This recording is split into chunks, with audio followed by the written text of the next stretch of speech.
Viewers, আসসালামু আলাইকুম। কেমন আছো সবাই? আশা করি খুব ভালো আছো। আজকে আমি তোমাদের মাঝে জটিল সংখ্যার পার্ট 2 নিয়ে উপস্থিত হয়েছি। দেখা যাক তোমাদেরকে কতটুকু হেল্প করতে পারি আমি জটিল সংখ্যার পার্ট 2 থেকে। ঠিক আছে, জটিল সংখ্যা। আচ্ছা,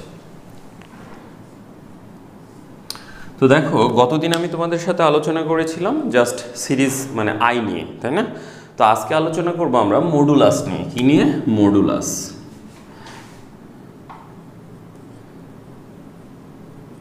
মডুলাস মডুলাস কি?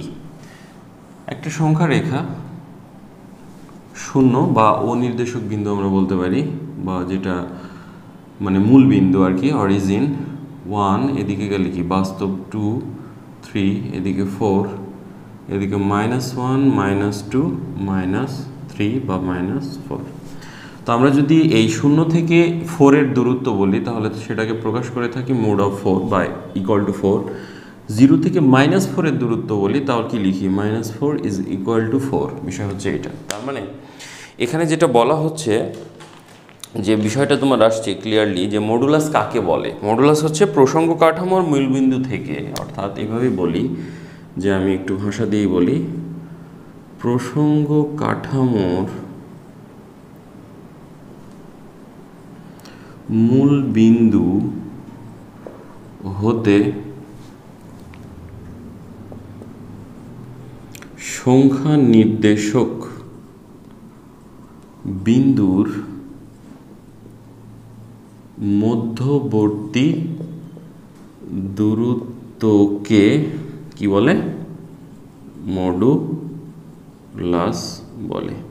এই হচ্ছে অবস্থা। তাহলে কি বললাম? যে প্রসঙ্গ কাঠামোর মূল বিন্দু হতে, তার মানে এটা একটা প্রসঙ্গ কাঠামো, সেই মূল বিন্দু থেকে আমরা কি বলছি?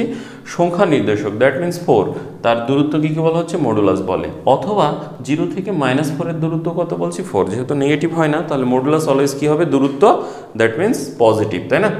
আচ্ছা, এই জিনিসটাকে যদি আমি এইভাবে প্রকাশ করি, একটু খেয়াল করো যে আমি বিষয়টাকে এইভাবে একটু প্রকাশ করছি। এটা এক্স অক্ষ, এটা ওয়াই অক্ষ, এটা মূল বিন্দু। তাহলে আমি এক্স ওয়াইটাকে কোথায় বলতে পারি? এখানে হচ্ছে আমার এক্স ওয়াই বিন্দু। তার মানে এটা হচ্ছে ওয়াই, এটা হচ্ছে এক্স। তাহলে এখান থেকে এইটুকুর যে দূরত্ব সেটাকে আমরা আর প্রকাশ করে থাকি। আচ্ছা, তাহলে একটু খেয়াল করে দেখো, এই যে আমরা এখানে যে বিষয়টা তৈরি করেছি, তার মানে এদিক থেকে এইটুকুর দূরত্ব এক্স, এখান থেকে এইটুকুর দূরত্ব ওয়াই, আর এই যে ও থেকে এই এক্স ওয়াই এর দূরত্ব, যে দূরত্বটা বলা হচ্ছে আর নির্দেশ করা হয়েছে, সেটাকে আমরা বলে থাকছি কি? মডুলাস, তাই না? তার মানে সেটাকে কি বলবো এখন? দেখো, এটা একটা কি হয়ে গেছে, যদি আমরা ও এ এবং বি এটা একটা ত্রিভুজ বলি, সেখান থেকে আমি এভাবে বলতে পারছি যে ত্রিভুজ ও এ বি একটা সমকোণী ত্রিভুজ। এখান হতে আমি যেটা বলতে পারছি, একটু খেয়াল করো, যে সমকোণী ত্রিভুজের অতিভুজ r square is equal to ভূমি স্কোয়ার প্লাস লম্ব square, that means r is equal to root over x square plus y square. তার মানে আর এর মান কত পাইলাম? Root over x square plus y square. এইটাকেই আমরা কি বলে থাকি? এই আর ইজ ইকুয়াল টু, মানে আরকে আমরা মডুলাস জেড বা জটিল সংখ্যা জেড দ্বারা প্রকাশ করে থাকি, যেটা হচ্ছে x square plus y square. That means এই যে বিন্দুটা এখানে, মানে যেই দূরত্বটা পেয়েছি, সেটাকে আমরা প্রকাশ করে থাকি এইভাবে, যে এটা হচ্ছে এক্স ওয়াই বিন্দু হতে মূল বিন্দুর দূরত্ব, এক্স ওয়াই বিন্দু হতে 0, 0 বিন্দুর দূরত্ব। একটু খেয়াল করে দেখো, তাহলে কি হচ্ছে এটা? আর ইজ ইকুয়াল টু, যদি জেড মানে জেড আমরা এইভাবে প্রকাশ করে থাকি, বা এটাকে এইভাবে অনেকে বলে, যেটাকে হচ্ছে কি মুড অফ জেড, মানে এভাবে বলি মুড অফ জেড, সেটাকেও আমরা প্রকাশ করি কি? X square plus y square. অথবা বাংলায় মুড অফ জেড, বা সরাসরি এই যে এটা যেটা আমরা বলেছি, এটাও মডুলাস। তার মানে এই মডুলাস আর আর থেকে আমরা কি পাইলাম? Z. Modulus of z is equal to কি পাচ্ছি? Root over x square plus y square. That means x y বিন্দু হতে 0, 0 বিন্দুর মধ্যবর্তী দূরত্ব, কাজ হচ্ছে এটা, তাই না? এক্স ওয়াই বিন্দু হতে 0, 0 বিন্দুর মধ্যবর্তী দূরত্ব। ধরে নিলাম একটা জটিল সংখ্যা, যে এখানে z is equal to x plus i y. একটা জটিল সংখ্যা আমরা নিয়ে নিয়েছি, কি নিয়েছি সেটা z is equal to x plus i y, একটা জটিল সংখ্যা নিয়ে নিয়েছি, তাই না? Z is equal to x plus i y. এখন তোমাকে বলছি তাহলে কি, যে mod of z, that means তুমি যেটা বললা root over x square plus y square. তার মানে কি হলো, যেটা হচ্ছে এক্স ওয়াই বিন্দু হতে 0 0 বিন্দুর দূরত্ব এটা। আবার তোমাকে যদি এখন এটা বলি জেড মাইনাস 5, তাহলে এখানে কি লিখবো আমরা, z minus 5, that means z মানে কি এক্স প্লাস আই ওয়াই, তাহলে x plus i y minus 5। তাহলে এখান থেকে আমরা কি বলতে পারি,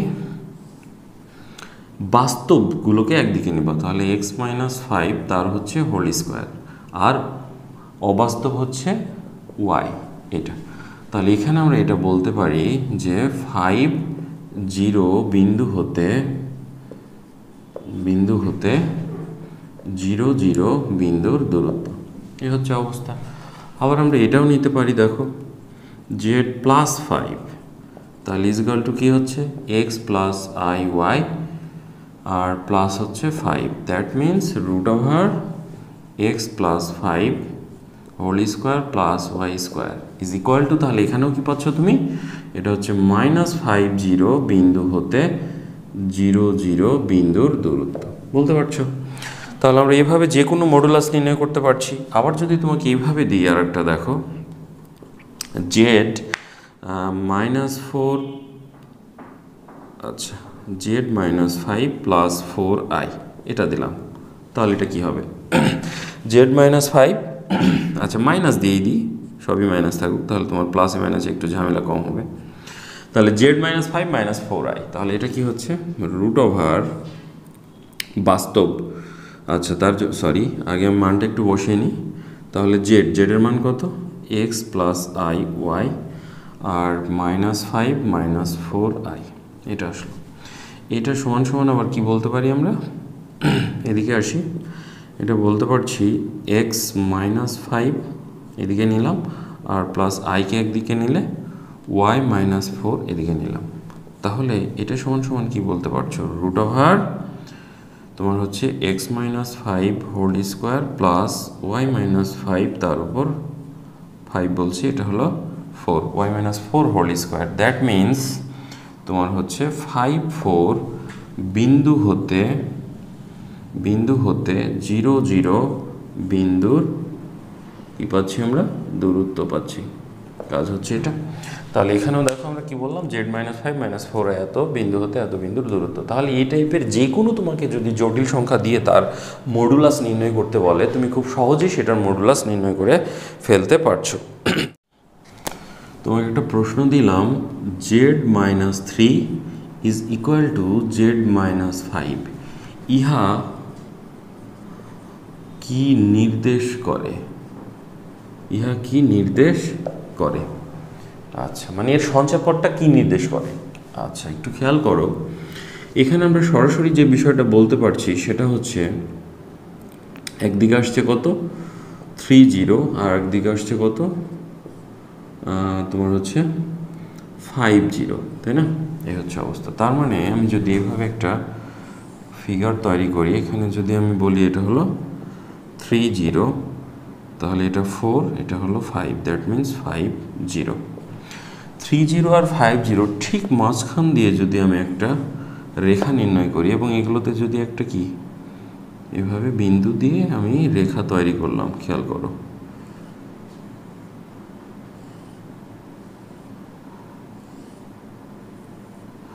একটু খেয়াল করে দেখো, দুইটা বিন্দু থেকে তার সমদূরবর্তী মাঝখান দিয়ে কি হয়ে গেছে, আর একটা রেখা তৈরি হয়ে গেছে। তাহলে আমরা কি জানি, দুইটি বিন্দু হতে সমান দূরত্বে চলমান পথকে কি বলে, সরলরেখা বলে। দুইটা বিন্দু হতে তার সমান দূরত্বে চলমান সঞ্চার পথকে কি বলা হচ্ছে, তার সরলরেখা বলা হচ্ছে। তার মানে এখান থেকে কি বললাম, ইহা কি নির্দেশ করে, অ্যান্সার হচ্ছে ডিরেক্ট কি সরল রেখা। তোমার যদি বিশ্বাস না হয় তাহলে তুমি যে কাজটা করবা সেটা হচ্ছে কি, এটার ক্যালকুলেশন করে ফেলো, কারণ এখন তো তোমরা মডুলাস বের করতে পারো না? তো উভয় পক্ষে বর্গ করে ফেলো, বর্গ করার পরে দেখো যে আসলে সরলরেখা আসছে নাকি কি আসছে। আচ্ছা, তোমাকে আমি একটা এখানে আরেকটু তারপরও বলে ফেলি যে তোমাদের যেহেতু সরলরেখা যখন করেছিলাম একটু খেয়াল করে দেখো 30 আর 50 ঠিক এর সমদ্বিখণ্ডক রেখার সমীকরণ কি এটা না? কারণ 30 আর 50 মধ্যবর্তী, তার মানে সমদ্বিখণ্ডকের লম্ব রেখার সমীকরণ, সমদ্বিখণ্ডকের লম্ব রেখার সমীকরণটা হচ্ছে এটা। তো সেটা কি ছিল? অবশ্যই সরলরেখা, এটা আমরা জানি। আরেকটা বললাম, যদি তোমাকে এবার তোমাকে বলছি z-4 ইজ ইকুয়াল টু 6, ইহা কি নির্দেশ করে? ইহা কি নির্দেশ করে? আচ্ছা, তাহলে এটা কি হবে একটু খেয়াল করো। এখানে বোঝাই যাচ্ছে যে তোমার সরাসরি 40 বিন্দু হতে xy বিন্দুর দূরত্ব কত? দূরত্ব হচ্ছে 6, একটা ফিক্সড। তার মানে যদি আমি এখানে একটু খেয়াল করো যে এখানে আমি 40 বিন্দুটা নিয়ে নিলাম, ঠিক এখান থেকে 6 মিটার দূরত্বে, মনে করো এই জায়গায় এটা হচ্ছে আমার এক্স আর ওয়াই। যেহেতু দূরত্ব অলওয়েজ কি সমান, তাহলে এখন যদি এটাকে আমি ফিক্সড করে, মানে এখান থেকে এটাকে ফিক্সড করে এইভাবে ঘোরাই, তাহলে এটা কি একটা তৈরি হয়ে যাচ্ছে, একটা বৃত্ত তৈরি হয়ে যাচ্ছে। কিন্তু মজার বিষয় দেখো যে তোমাদের গ্রামে, এখন অনেকেই আমরা গ্রামে আছি, যে এখানে যদি একটা গরু খোঁটা দিয়ে পুঁতে দিয়ে সে যদি ঘুরতে থাকে, তাহলে কি 6 মিটার দূরত্ব নিয়ে চতুর্দিকে সমান হয়ে ঘুরছে এবং ঘাস খাচ্ছে, তাহলে সেটা কি হয়ে গেল, একটা বৃত্ত তৈরি হচ্ছে না? একটা বৃত্ত তৈরি হয়ে যাচ্ছে। তাহলে আমরা এখান থেকে সরাসরি বলতে পারি যে 40 বিন্দু হতে xy এর দূরত্ব is equal two 6। That means এই যে জটিল সংখ্যা দেওয়া আছে সেটা কি নির্দেশ করছে? এটা হচ্ছে একটা বৃত্ত নির্দেশ করে। আচ্ছা, একটু ক্যালকুলেশন করে দেখাই, প্রত্যেকটাই যদি এভাবে না বলে একটু ক্যালকুলেশন দেখো। তাহলে জেডের মান x plus i y minus 4 is equal to কি দেওয়া আছে 6। আসো, তাহলে এটা কি হচ্ছে এক্স মাইনাস 4 তার উপর whole square plus y square, আমরা বর্গ করে দিলাম একদম 6 6 36। এখানে কি করলাম, বর্গ করে।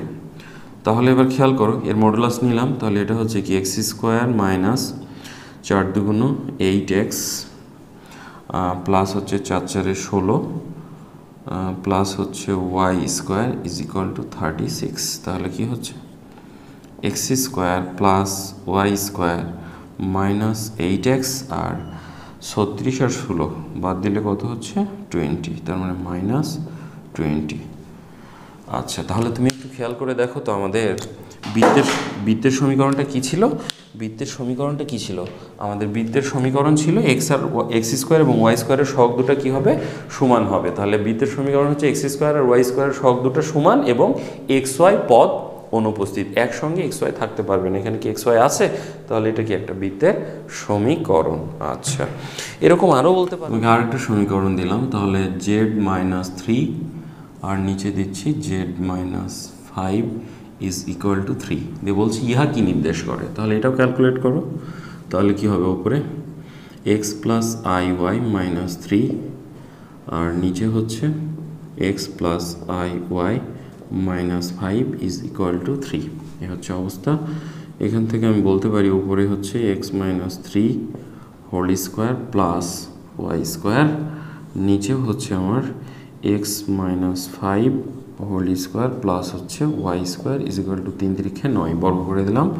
এবার আড়াআড়ি গুণ করো, তাহলে x square minus 6x plus 9 plus y square, এর নিচে কি 1, এবার এদিকে তাহলে 9 কি থাকছে x square minus 10x plus 5 5 25 plus হচ্ছে ওয়াই স্কোয়ার, তাহলে এদিকে দাঁড়াচ্ছে x square plus y square minus 6x plus 9 is equal to 9x square plus 9y square আর 9 10 90x প্লাস 9 25 8 25 200, তার মানে 225, তাই না? তাহলে এবার ক্যালকুলেশন করো, 9x স্কোয়ার থেকে x স্কোয়ার বাদ দিলে 8x স্কোয়ার, 9y স্কোয়ার থেকে y স্কোয়ার বাদ দিলে 8y স্কোয়ার, 90x থেকে 6x অপাশে গেলে কি প্লাস, তার মানে হচ্ছে বাদ দিলে কত হচ্ছে মাইনাস 84x আর 225 থেকে 9 বাদ দিচ্ছ, তাহলে কত হচ্ছে তোমার হলো plus 216। Is equal to 0। That means এখানে যদি আমরা 8 দিয়ে ভাগ করি তাহলে কত, x square plus y square minus 84 x ভাগ 8 প্লাস 216 ভাগ 8 ইজ ইকুয়াল টু 0। তাহলে এখানেও দেখো এক্স স্কোয়ার আর ওয়াই স্কোয়ারের কি সহগ দুইটা সমান এবং এক্স ওয়াই পদ একত্রে নাই, তার মানে অনুপস্থিত। তাহলে এটা হচ্ছে একটা বৃত্তের সমীকরণ। তাহলে আমরা মডুলাস থেকে যে কোনো সমীকরণ বা সরলরেখা সমীকরণ বা বৃত্তের সমীকরণ, উপবৃত্তের সমীকরণ, অধিবৃত্তের সমীকরণ যেটাই আসুক না কেন এখান থেকে ক্যালকুলেশন করে আমরা বলে দিতে পারবো যে এই সঞ্চারপথটা কিসের সমীকরণ। ক্লিয়ার? তাহলে ওকে, আমরা মডুলাস কমপ্লিট করে ফেলেছি, তাই না? আচ্ছা, এবার আমরা চমৎকার আর একটা টপিক্সে যাব, সেটা হচ্ছে কি আর্গুমেন্ট। তোমরা আর্গুমেন্ট সরলরেখাতেও শিখে আসছো, মডুলাসও আমরা শিখেছিলাম, এখানে এক্সট্রাভাবে কিছু জিনিস শিখলাম। এবং আর্গুমেন্ট, তাহলে দেখো আর্গুমেন্টটা কি, x y, first coordinate x plus i y, এর আর্গুমেন্ট কি হবে একটু খেয়াল করো। এই যে এটা কি থিটা, আর এটা ছিল এক্স, এটা হচ্ছে ওয়াই। তার মানে আমরা এখান থেকে বলতে পারি tan theta is equal to লম্বের দৈর্ঘ্য বাই ভূমির দৈর্ঘ্য, তাই না? তার মানে এখান থেকে তুমি বলতে পারো theta is equal to tan inverse y ভাগ এক্স। তাহলে দেখো ঘড়ির কাঁটার বিপরীতে, তাহলে ফার্স্ট কোঅর্ডিনেটে আমার আর্গুমেন্ট কি হচ্ছে, ফার্স্ট কোঅর্ডিনেটে আর্গুমেন্ট আমি পাচ্ছি theta is equal to tan inverse y ভাগ এক্স। আচ্ছা, এবার আসো তুমি সেকেন্ড কোঅর্ডিনেটে আসো। আচ্ছা, তাহলে আমরা এদিকে চলে আসি, এখানে খেয়াল করো এবার, এটা হলো এক্স প্লাস আই ওয়াই, ঘড়ির কাঁটার বিপরীতে এই এখান থেকে এই পর্যন্ত। কিন্তু খেয়াল করে দেখো অ্যাকচুয়ালি মানটা হবে কি এই, আর এখান থেকে আমার যাচ্ছে এই, তাই না? এই হচ্ছে অবস্থা। আচ্ছা, এই পুরোর রাশিটার মানে সরি এখান থেকে পুরো কোণটার মান কত, 90 ডিগ্রি, তাই না? তার মানে হচ্ছে কি ঘড়ির কাঁটার বিপরীতে মানে প্লাস, তাহলে পাই মাইনাস এদিক থেকে থিটা, থিটাটা কি হচ্ছে ট্যান ইনভার্স ওয়াই ভাগ এক্স। তাহলে কি বোঝা যাচ্ছে? তাহলে পাই মাইনাস ট্যান ইনভার্স ওয়াই ভাগ এক্স, মানে পুরোটা পাই আর এদিক থেকে যখন যাচ্ছে অর্থাৎ ঘড়ির কাঁটার দিকে, তাহলে থিটা কি হবে মাইনাস। তাহলে এটা আমরা পেয়ে গেলাম। আচ্ছা, এবার আসো থার্ড কোঅর্ডিনেটে আমরা যাই। থার্ড কোঅর্ডিনেটে কি বলছে একটু খেয়াল করো। আচ্ছা, এটাকে একটু উপরে নিই, থার্ড কোঅর্ডিনেট। তাহলে থার্ড কোঅর্ডিনেটে আমরা যেটা পাবো সেটা হচ্ছে এই জায়গায়, এটা হচ্ছে কি এক্স প্লাস আই ওয়াই, তাই না? আমরা যদি ঘড়ির কাঁটার বিপরীতে ঘুরি তাহলে এখান থেকে এই পর্যন্ত আসছি। আচ্ছা, তার মানে এখান থেকে এইটুকু, তাই না? তাহলে তোমার কি হচ্ছে পুরোটা এইটুকু কত pi plus tan inverse y ভাগ এক্স। তাহলে পাই এইটুকু কি প্লাস, মানে ঘড়ির কাঁটার বিপরীতে আছে প্লাস ট্যান ইনভার্স ওয়াই ভাগ এক্স। দেখো এটাকে আমরা এদিক থেকেও বলতে পারি এইটুকু, আর এটা কোণ নির্ণয় করছে কি এদিক থেকে। তাহলে এই দিক থেকে যদি বলো এটা, তাহলে কি পুরোটা হচ্ছে minus pi, that means minus pi plus tan inverse y ভাগ এক্স। তাহলে জাস্ট একটা ছিল ঘড়ির কাঁটার দিকে আর একটা হলো বিপরীতে, বিপরীত হলো কি মাইনাস, আর এটা তো ঠিকই আছে প্লাস, তাহলে প্লাস ট্যান ইনভার্স ওয়াই ভাগ এক্স, ঠিক আছে। আচ্ছা, এবার এদিকে আসো, আমরা ফোর্থ কোঅর্ডিনেটে যাই। তাহলে ফোর্থ কোঅর্ডিনেট তোমাকে কি বলছে দেখো, এটাও হচ্ছে এক্স প্লাস আই ওয়াই। তাহলে আমরা যদি ঘড়ির কাঁটার বিপরীতে আসি, খেয়াল করো, তাহলে বিপরীতে আসলে এটা যাচ্ছে কি এই দিক থেকে, তাই না? তার মানে আমরা এই দিক থেকে যদি যাই আর এটা যদি এদিক থেকে যায় তাহলে কি হচ্ছে এবার একটু খেয়াল করো। তাহলে এটা কি পুরোটা, এই পুরোটা কি টুয়াইস পাই মাইনাস, কারণ ঘড়ির কাঁটার দিকে ট্যান ইনভার্স ওয়াই ভাগ এক্স। আর আমি আবার এইটুকু, শুধু এইটুকু দেখো এখান থেকেও আমি বলতে পারি যে এটা হচ্ছে মাইনাস ট্যান ইনভার্স ওয়াই ভাগ এক্স। তার মানে এখানে আমার আর্গুমেন্ট দুইভাবে বলা যায়। তাহলে একটু খেয়াল করে দেখো, আমরা চারটা চৌকোণে চারটা অর্থাৎ চারটা কোঅর্ডিনেটে আমরা টোটাল 6টা আর্গুমেন্ট নির্ণয় করতে পারছি। এগুলোতেও কি ঘড়ির কাঁটার বিপরীতে ঘড়ির কাঁটার দিকে নির্ণয় করা সম্ভব, কিন্তু এগুলো প্রয়োজন পড়ে না। তাহলে এই 6টা দিয়েই আমরা কি যে কোনো কোঅর্ডিনেটের আর্গুমেন্ট খুব চমৎকারভাবে নির্ণয় করে ফেলতে পারছি ভিউয়ার্স। তো এবার আসো এই আর্গুমেন্টটা দেখো, একটা মজার বিষয় হচ্ছে যে যদি আমার আর্গুমেন্ট এরকম হয় মাইনাস পাই লেস দেন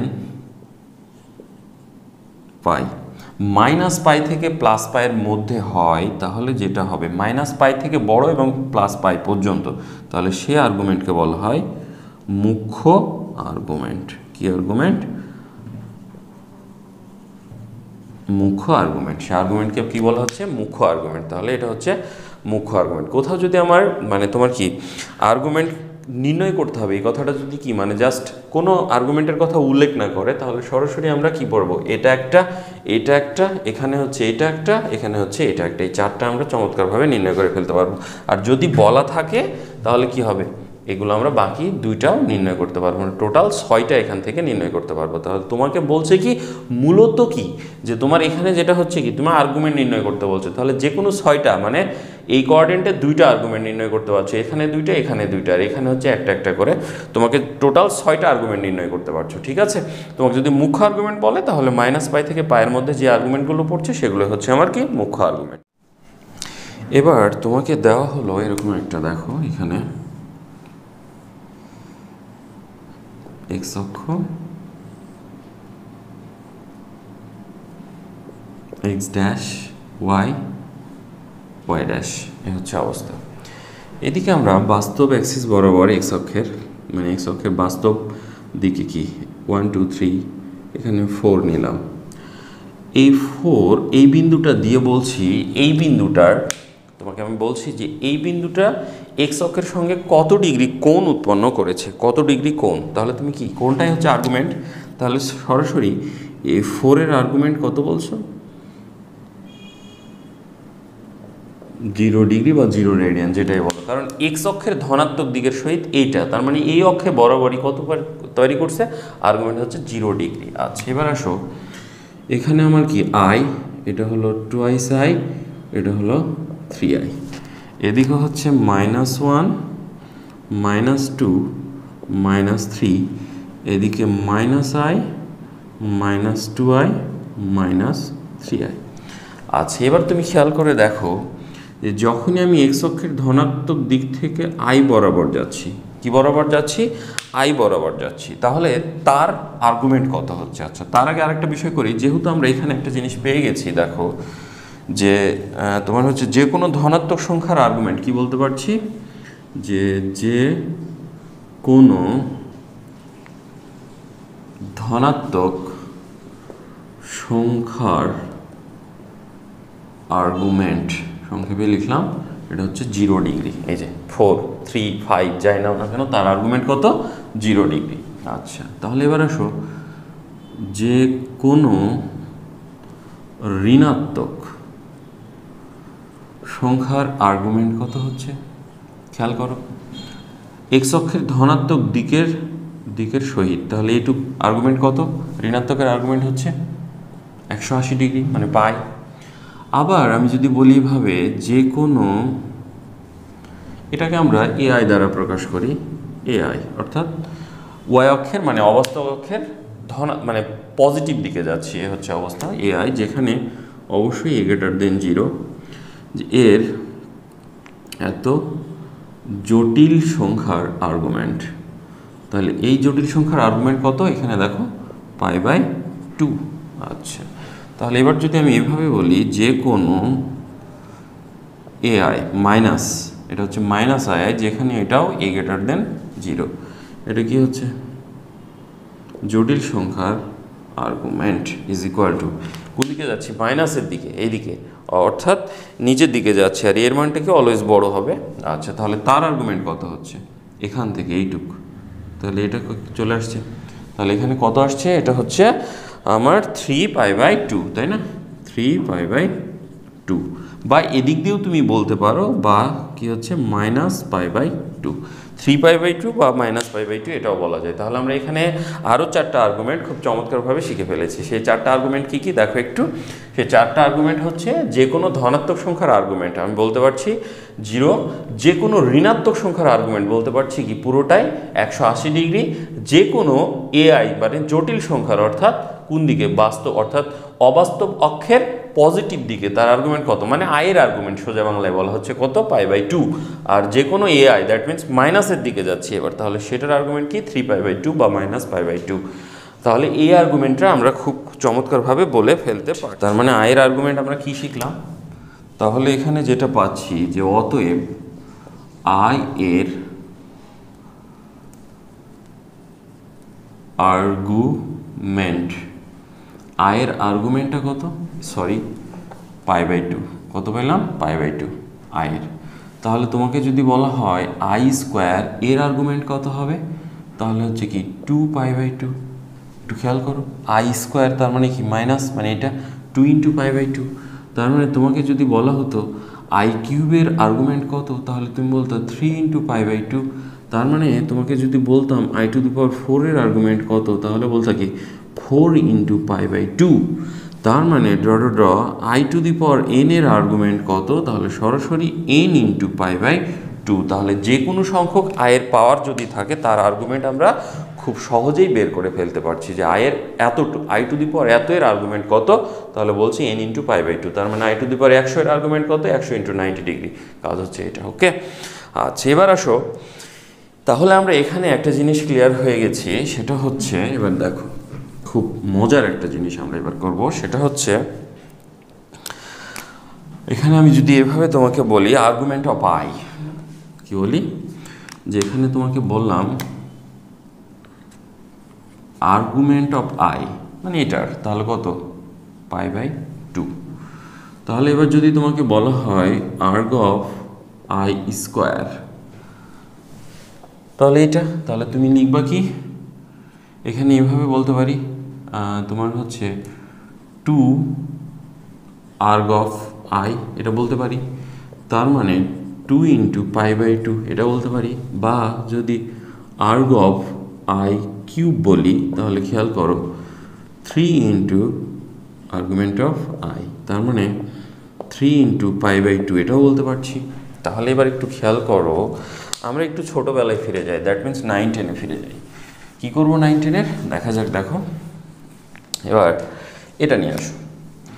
দেখো আমরা ছোটোবেলায় একটা মানে অর্থাৎ 9-10-এ লগের যে সূত্র শিখেছিলাম, লগ বললাম a⁴b, তাহলে কি জানতাম আমরা b log a, এটা জানতাম। আবার আরেকটা জানতাম log ab মানে গুণ, তাহলে তখন কি বলতাম log a plus log b। আবার log a/b মানে ভাগ যখন ছিল তখন কি হতো log a minus log b। এই তিনটা সূত্র আমরা 9-10-এ প্রমাণ করে আসছি না। তাহলে লগের এই সূত্রের সাথে দেখো যে আমাদের কি মানে সম্পর্কিত, একটু খেয়াল করে দেখব, ঠিক আছে। আচ্ছা তো দেখি একটু কি সম্পর্কিত, একটু দেখা যাক। আচ্ছা এবার আসো, আমরা যেটা শিখলাম এখানেই দেখো অলরেডি পেয়ে গেছি। মানে আমরা যদি এইটাই বলি, এটা কার সাথে যায়, এটার সাথে যায় না, আর্গ অফ আই কিউব, তার মানে কি এটাকে আমরা এ এটাকে বি বলছি, তার মানে 3 আর্গ অফ আই, তার মানে 3 আর্গ অফ আই। তাহলে দেখো 3 log a মানে b log a, তাহলে এটার মান কত বসিয়ে দিলাম কাজ, ওকে। তার মানে এটা লগের সাথে যাচ্ছে। তার মানে তোমাকে যদি এরকম একটা আর্গুমেন্ট নির্ণয় করতে বলা হয় যে argument I square, argument of I square, তার মানে এখান থেকে তুমি কি বলতে পারছো i.i, এটা বলতে পারছো। তার মানে এখান থেকে আমি এটাকে দেখো কি লিখতে পারছি 2, এটার মতো করে 2 argument of i is equal two erg of i.i, এটা বলতে পারছি। তাহলে এটাকে আবার আর্গ অফ i যোগ আর্গ অফ i এটা বলতে পারছি ইজ ইকুয়াল টু তাহলে কি আর্গ অফ i.i। তার মানে এবার খেয়াল করে দেখো যে আমরা এই যে log ab মানে যখন গুণ ছিল, তাহলে log মানে এখানে argument a.b, that means log a plus log b, তাহলে log a plus log b। তাহলে আমরা লগের সাথে আর্গুমেন্টের একটা সম্পর্ক খুব চমৎকারভাবেই দেখতে পাচ্ছি। তাহলে তোমাকে যদি এখন বলি যে ধরি z1 আর z2 দুটি জটিল সংখ্যা। তাহলে এবার বলো যে অতএব আর্গুমেন্ট অফ z1 z2, তাহলে এর আর্গুমেন্ট কি হবে? চোখ বন্ধ করে বলে ফেলবা, argument of z1 plus argument of z2। আর একটা বলতে পারছো argument of z1 divided z2, তাহলে কি বলবা? আর্গুমেন্ট অফ z1 বিয়োগ আর্গুমেন্ট অফ z2। তাহলে এটাও চমৎকারভাবে আমরা লগের সাথে তুলনা করে বলতে পারছি। এবার আসো আর একটা কি, argument of z to the power n, তাহলে আমরা কি লিখব? n আর্গুমেন্ট অফ z, কাজ হচ্ছে এটা। তাহলে দেখো এখানেও আমরা লগের মতো করেই কিছু আর্গুমেন্ট তৈরি করে ফেলতে পারছি, ঠিক আছে? তাহলে ভিউয়ার্স আমরা খুব চমৎকার চমৎকার কিছু আর্গুমেন্ট নির্ণয় শিখে ফেলেছি, ঠিক আছে, যেগুলো আমাদের অসংখ্য অঙ্কের মধ্যে। দেখো একটা কথা মাথায় নিতেই হবে যে তুমি যদি বেসিকটা কি হয়, মানে ম্যাথমেটিক্সের বেসিকটা যদি তোমার পাকাপুক্ত না হয়, তাহলে অঙ্ক করতে গেলে কোনো মানে কি বলবো, যে অঙ্কটা শুধু হবে মুখস্থর মতো কিন্তু কাজে দিবে না। বাট আমি যদি বেসিকটা স্ট্রংলি শিখে ফেলতে পারি, তাহলে আমার কি যে কোনো অঙ্ক দিলে আমি খুব অনায়াসেই সলভ করে ফেলতে পারবো, কাজ হচ্ছে এটা। ওকে, তাহলে এবার আসো আমরা এখান থেকে যে জিনিসটা শিখেছিলাম সেটা কি, এটাকে বলেছিলাম x plus i y, that means এটা ওয়াই, এটা এক্স, আর এটা হচ্ছে আর, তাই না? এক্স অ্যাক্সিস ওয়াই অ্যাক্সিস, কাজ হচ্ছে এটা। আচ্ছা, এই জায়গা থেকে দেখো তো আমি cos theta is equal to কী বলতে পারি? এটা থিটা হলে cos theta is equal to কী জানি, সরি ভূমি by cos theta is equal to ভূমি বাই অতিভুজ। দ্যাট মিনস এখান থেকে আমি বলতে পারছি x is equal to r cos theta, এটাকে আমরা এক বললাম। কি বলতে পারছি? এখান থেকে cos theta is equal to x by, মানে এখানে আমি দেখতেই পাচ্ছি যে কস থিটা ইজ ইকুয়াল টু কি, এই যে ভূমি বাই অতিভুজ গেল। তার মানে x is equal to r cos theta. আর সাইন থিটা সমান কি বলতে পারি? লম্ব বাই অতিভুজ। তাহলে এখান থেকে আমি ওয়াই ইজ ইকুয়াল টু কি বলতে পারি? আর সাইন থিটা, এটাকে আমরা 2 নম্বর সমীকরণ বললাম। তাহলে দেখো আমরা একটু আগে যে বিষয়টা দেখেছি সেটা হচ্ছে এক্স প্লাস আই ওয়াই, এটা একটা জটিল সংখ্যা। তাহলে এখান থেকে আমি এখন দেখো এক্সের পরিবর্তে কি বসাবো? আর কস থিটা। আই থাকলে ওয়াইয়ের পরিবর্তে বসাবো আর সাইন থিটা। এখানে আর কমন নিয়ে নিলে এটা হচ্ছে কস থিটা, আর এখানে থাকছে কি i sine theta. This is জটিল সংখ্যা কি, কার্তেশীয় আকার। এটা কি, এটাকে বলা হচ্ছে কার্তেশীয় আকার। আর দিস ইজ পোলার আকার। কি আকার? পোলার আকার। এই হচ্ছে অবস্থা, ঠিক আছে? তাহলে আমরা জটিল সংখ্যার কার্তেশীয় এবং পোলার আকার এটাও শিখে ফেললাম, যে কার্তেশীয় আকার কি আর পোলার আকার কি। তাহলে আর্গুমেন্ট নির্ণয় হলো, এবার কার্তেশীয় আকার দেখতেছি এবং পোলার আকারও আমরা দেখতেছি। এখন যদি তোমাকে দেখো এরকম একটা অঙ্ক দেয়, কেমন দেই তোমাকে এখানে, যে এখানে আমি বলি 2 ইন্টু কস, তোমাকে দিলাম pi by 3 plus i sine pi by 3 দিয়ে বলছি এখান থেকে এর মডুলাস কত আর আর্গুমেন্ট কত। তাহলে দেখো 2, this is modulus, pi by 3 দুই জায়গাতে আছে, দিস ইজ আর্গুমেন্ট। এই হচ্ছে অবস্থা। তাহলে আমি মডুলাসও দেখতে পাচ্ছি, আর্গুমেন্টও দেখতে পাচ্ছি। আচ্ছা, এই অঙ্কটা যদি এভাবে দিতাম 2 into cos pi by 3 plus i minus i sine pi by 3, খেয়াল করো। এবার তোমাকে দিচ্ছি 2 into cos pi by 3 minus i sine pi by 3, কিন্তু এটা দেখো আমরা যদি আমাদের মূল সূত্রের সঙ্গে মিলাই, তাহলে সূত্রে কী ছিল? এখানে প্লাস ছিল। তাহলে এটাকে একটু তৈরি করতে হবে। কিভাবে? 2 ঠিক থাকলো, কস এখানে তোমার হচ্ছে কি, আমরা কস মাইনাস পাই বাই 3 এটাকে বললাম এটা, আর তোমার হচ্ছে এটা হচ্ছে কি প্লাস আই থাকলো সাইন মাইনাস পাই বাই 3 নিয়ে নিলাম। খেয়াল করো, এবার একটু খেয়াল করো যে আমি cos minus theta is equal to কী লিখতে পারি? Cos theta. আর sine minus theta is equal to কী লিখতে পারি? Minus sine theta. That means এবার তাহলে আমার মডুলাস কি? দিস ইজ মডুলাস, আর মাইনাস π/3 দিস ইজ আর্গুমেন্ট।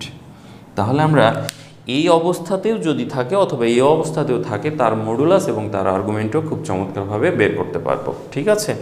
এবং আরেকটা বিষয় হচ্ছে যে আমার পোলারের সাহায্যে আর্গুমেন্টটা বের করা খুব ফাস্ট হয়। দেখো কিভাবে ফাস্ট বলছি, 1 + i এর মডুলাস ও আর্গুমেন্ট কত? বাংলিশ হয়ে গেল, তাই না? একটা হচ্ছে বাংলা, একটা ইংলিশ আছে। দেখো 1 + i এর মডুলাস এবং আর্গুমেন্ট কত? তাহলে আমরা এখান থেকে মডুলাস খুব সহজেই বলে ফেলতে পারি। মডুলাস কত? √1² + 1², that means √2।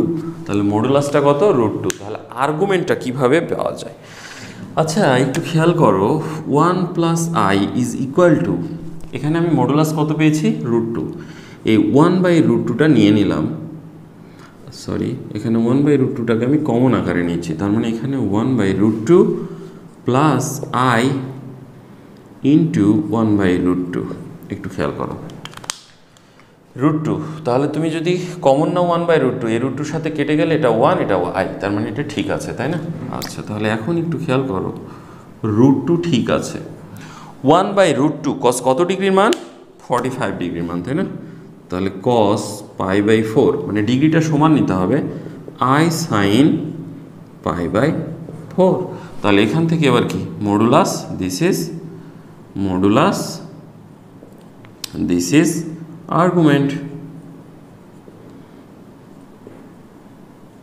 This is modulus, this is argument. তাহলে আমরা এখান থেকেও খুব চমৎকারভাবে মডুলাস এবং আর্গুমেন্ট নির্ণয় করতে পারছি। অথবা তুমি আর্গুমেন্ট কি, এটা ফার্স্ট কোঅর্ডিনেটে আর্গুমেন্ট নির্ণয় করতে পারতো না? ফার্স্ট কোঅর্ডিনেটে কি, এই যে একটু খেয়াল করে দেখো, ফার্স্ট কোঅর্ডিনেটে ছিল আমার θ = tan ইনভার্স y/x। তাহলে 1 কত? 1, দ্যাট মিনস tan ইনভার্স কত পাইতাম এখানে আমি? 1, আর 1 এর মান কত? π/4, দিস ইজ π/4। দেখতে পাচ্ছি? তাহলে আর্গুমেন্ট দেখো আমি ওইভাবে পারতাম, এভাবে পারতাম। তাহলে এভাবে নির্ণয় করতে গেলে আমাকে যেই কোঅর্ডিনেট সেই কোঅর্ডিনেট দিয়ে মাথায় নিতে হবে, ওইভাবে নির্ণয় করতে হয়। এইভাবে যদি নির্ণয় করতে পারি এটাও খুব সোজা এবং চমৎকার। আচ্ছা আর একটা অঙ্ক দিয়ে আমরা মোট আর্গুমেন্টটা শেষ করব, সেটা একটু দেখো। যদি তোমাকে বলতাম এবার কত 1 + √3i, এবার বললাম 1 + √3i, এত এর মডুলাস ও আর্গুমেন্ট নির্ণয় করো, তাহলে এর মডুলাসটা কি হতো? √1² + √3 তার উপর square, that means √4, that means 2। তাহলে এবার লিখতে পারছি অতএব 1 + √3i = কত পেয়েছি? 2। কত পেয়েছ? 2 পেয়েছো, তাই না? তাহলে 2 পাইলে এখানে 2 কমন নিয়ে নিলাম, তাহলে এখানে কত? হাফ প্লাস √3/2i, দেখো ঠিক নিয়েছি। আবার হাফ কমন নাও, 2 এর সাথে কেটে গেলে 1 + √3i, ঠিক আছে। তাহলে এটা কত? 2। আর cos 60 ডিগ্রির মান কত? হাফ, তাহলে π/3, 318। এখানে হচ্ছে i sin π/3। তাহলে এটা হচ্ছে আমরা এখান থেকে কি মডুলাস বের করে ফেললাম এবং আর্গুমেন্ট বের করে ফেললাম, কাজ হচ্ছে এটা। তাহলে যে কোনো সংখ্যার এবার যদি আমাকে মডুলাস এবং আর্গুমেন্ট নির্ণয় করতে বলে, তোমার বইয়ে আছে প্রথম দিকে দেখবা 3a চ্যাপ্টার, অর্থাৎ তৃতীয় অধ্যায়ের শুরুর দিকে একদম 3a, আমরা মডুলাস এবং আর্গুমেন্টগুলো খুব চমৎকারভাবে বের করে ফেলতে পারবো। এবং ওখানে কিছু আর্গন চিত্রের অঙ্ক দেওয়া আছে, জাস্ট মানগুলো বসাও। আমি আর্গন চিত্র তোমাদের দেখাইছিলাম দ্বিমাত্রিক স্থানাঙ্ক ব্যবস্থায়, যেই মানে xy ঠিক যেভাবে বসছিল সেখানে কি x + iy বসছিল, এভাবেই প্রত্যেকটা চৌকোণের জন্য প্রত্যেকটা মান ওখানে বসে যাবে। এটা হচ্ছে আমার আর্গন চিত্রের অঙ্কগুলো, এগুলো তোমরা করে ফেলতে পারো। ওকে ভিউয়ার্স, ধন্যবাদ, দেখা হবে আবার নেক্সট ক্লাসে। তো তার জন্য আমার কি করতে হবে? অবশ্যই আমার চ্যানেলটিকে তোমরা বেশি বেশি করে সাবস্ক্রাইব করো। ওকে, ধন্যবাদ, আসসালামু আলাইকুম।